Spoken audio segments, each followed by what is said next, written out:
তোমরা বলো নাই কেন? আমরা তো বলার সাহস পাই নাই।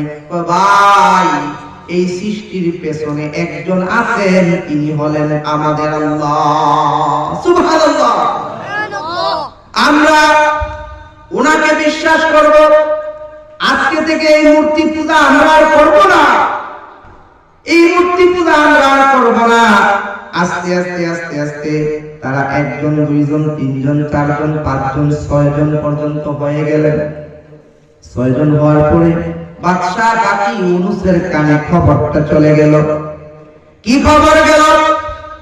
বাদশা দাকি ইউনূস খবর পেল তার দেশের মধ্যে কিছু লোক এবং তার মন্ত্রী পরিষদের একজন সদস্য ইয়ামলিকা, সে একটা দল নতুন করে গঠন করতেছে বাদশা দাকি ইউনূসের মূর্তি পূজার বিরুদ্ধে।